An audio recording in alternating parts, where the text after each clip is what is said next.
Hey, I like your ears. Thank you. Well, you spend most of your life you spend most of your days without them, so. Yes. Well, you have 2 little dots or something. Yes. So you guys are 2 of the most accomplished voice actors on the planet at this stage in your career. Thank you so much. So what's it like putting together an episode of American Dad? It's a living nightmare. No, it's a real blast. We get together when they give us the script. We get to sit around the table and actually read through the entire show, which is unique in animation. They don't do that a lot. Normally you do scenes piecemeal or maybe one actor recorded at a time, but we at least get to go through the whole story like you're putting on a sitcom or a show before we record a couple of days later. And then we record individually, which I always think is so fascinating when you actually watch the episode, to think that none of us were in the same room together. We're all just doing the lines wild, and then they piece it together, and it comes across so seamless in the end. What can we expect from the new season? It's a new home, new network. What can we expect?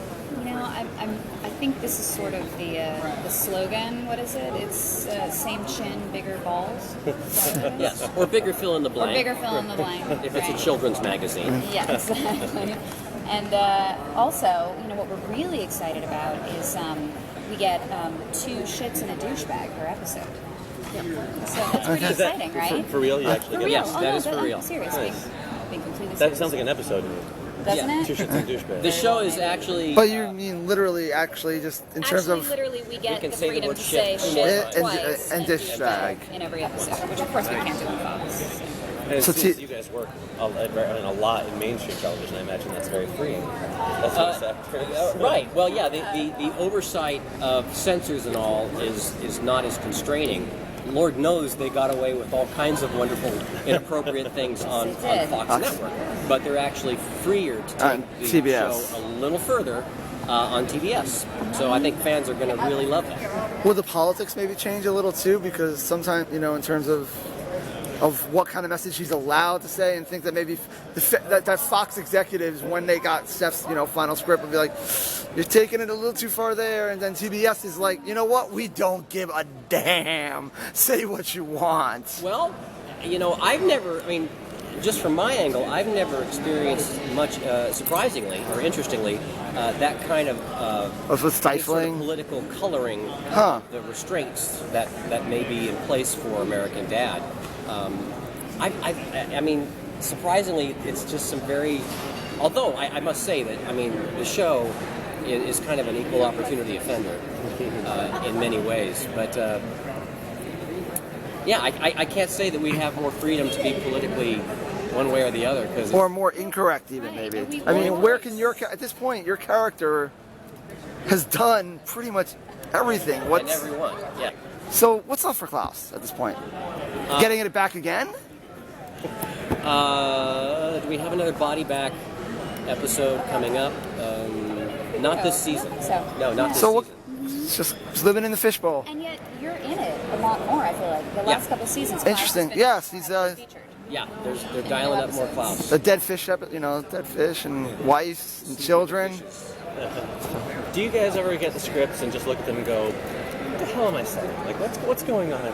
Sometimes. Actually, this is a joke, but Wendy and I, more than anyone, will sit down at the table and literally be like, get this joke. Really, the first 2 seasons, it was all of us explaining these horribly offensive dirty jokes to Wendy, because she was just like, I don't understand what this is, This is what it means. Now we brought her over to the dark side. Yes, we brought her to the dark side. She doesn't ask very much anymore. But usually it's pretty clear. The writing and the setup is pretty clear. Sometimes the references are very obscure, and we may not get that, and we may have to ask one of the writers to either explain it or to maybe even give us a line read.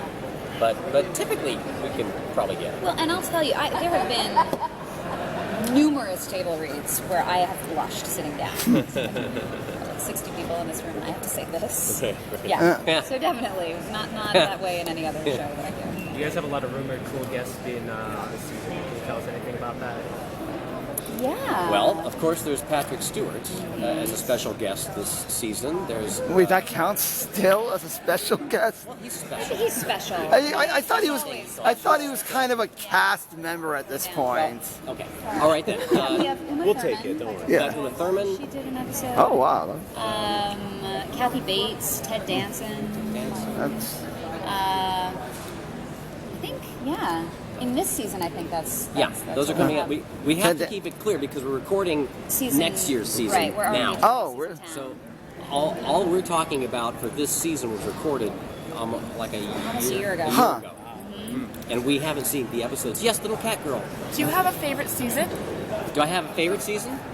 That's a good question. That is a good question, and I don't know that I do. I feel that the show has gotten. It has started out very, very solid and just swung wildly with all kinds of crazy ideas. And on our new home TBS, I think they're taking it further. And the shows feel really solid and funny. They feel really, really confident and good. They do. The last two seasons or the season and a half that we've done for TBS, I think, honestly, this is some of our funniest material. Really, it's a really strong I show. think fans will definitely feel that. It's interesting how those characters, how some of the characters switched up from the very start. Because Roger, it started out like, oh, he's the alien, but we can't let anyone find out. Right. And that was a whole thing. And very quickly, they just dispensed with that. It's like, that's not what's funny or what's important about this character. Or like Klaus, for instance, was sexy fish. You know, he wants to, see Mama's That's cleavage and right. all of this, and I want to get together with Francine. And it's like, pretty much, it's like, nope, it's actually more about how he can't get out of his bowl, and he's completely so effective neglected. and neglected. And that's what works about Klaus. But sometimes with a sitcom, you can't really know that until you put it on its feet, so to speak, and try it out for a little bit. And it's like, oh, that's the part that works. And that's the thing. I mean, giving some credit where credit is due to Fox, they left us alone. They really let us kind of stay at 9:30 and grow for many, many seasons. And there aren't a lot of shows that have had the privilege to be on for that long and evolve into what we have now. So TBS is getting a show, I think, right now that's pretty beautifully well balanced and ready to keep going for a while. I'm only getting uglier, so this work where you don't have to look good, I guess, because you're doing a voice. That's the future of my career, and I love it. Yeah, I really do.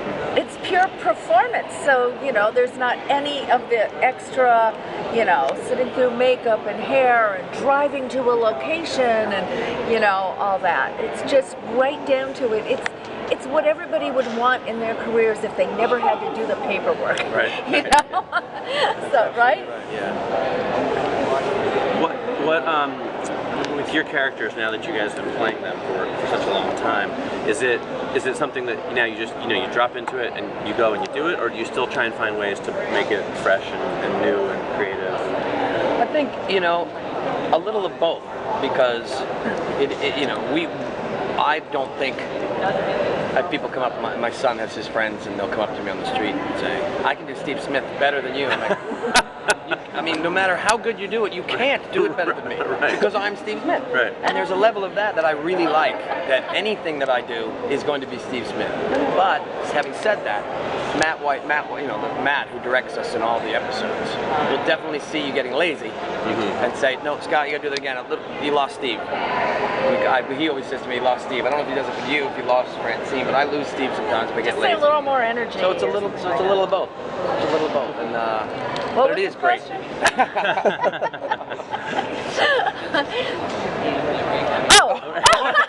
Do you Like you're waiting for me. No, you don't How's have it going so far? You all right? Don't walk out. Are we still commenting on what we like about No, it's doing very our good. job? You guys always do a special Christmas episode. What can we expect from this year's special Christmas episode? I can't remember. I don't know. Did we do a Christmas episode? Yes. Matt. What's our Christmas episode? You guys were there. I don't understand. We should see who has Principal Lewis's single line. Oh. Be careful what you wish Oh for. yeah. Be careful what you wish for. Yeah. Yeah. That's it. That's all I Yep, know. that's right. Did you hear that? So There you go. Stan wishes he was single again. And Those Christmas Footloose. episodes are my favorite of all time. Yeah. When I knew the show I was on when I was watching Santa Claus and the elves get beaten, blown up, bloody, while we're hunkered down in a hut with who were we with? Who was helping us? We were killing Santa Claus. No, that was Krampus. Is a whole Oh, other. that was another Jeff one. was there. Jeff was there, Roger, right? And we were all. Yeah. The whole family That was. was awesome. Right. That's the show. That's when I knew I was on. It was basically when they sort of started accepting Jeff. And, So. yeah, and then the music of Santa Claus coming in with the Yeah, right. That's my favorite. Wendy, Rachel told us that the first season or two, a lot of time was spent explaining some of the jokes to you. Oh, that's way old history. But yeah, there was, like sexual terms that were like, to me, like kid things that it's not that I didn't know, like I don't know how it works, but I didn't know the terms. The two producers would have to like explain the sex jokes to me, and it was funny because I wasn't like one of the boys yet, so they were trying to be like really, two people love each other very much. They were trying to explain. But it's great because we do these read-throughs every Wednesday, and the cast usually gets there first, and we all have our questions. So we'll have a page pulled back, and I'll turn to Wendy, and I'll be like, "What is this supposed to be? This and then a reference?" And so like when the sex jokes, I remember right at the beginning, right. Go, what's that? I'd be like, fellatio. Well, yeah, how do I tell you what? I guess I'll just have to show you. No, I'm kidding. Terrible. Using the water bottles. Yeah, to try so here's me, and this is you. Yeah, it was pretty funny. It was their discomfort in explaining it to me, which was the most fun part of it, not the fact that I didn't know it fully. Actually, speaking on just how that got awkward just as actors. Is this? How about Steve's infatuation with his mother? Is that still a thing? Is that going to keep going? Absolutely. Or get even worse, maybe even? It has to get worse. It can't get better. Yeah, It's not funny if it gets better. That's that comes a bit probably from Family Guy, knowing that works with the dog and Lois, and I love it. I think there's nothing funnier than incestual jokes, right? Am I right, guys? Am I right?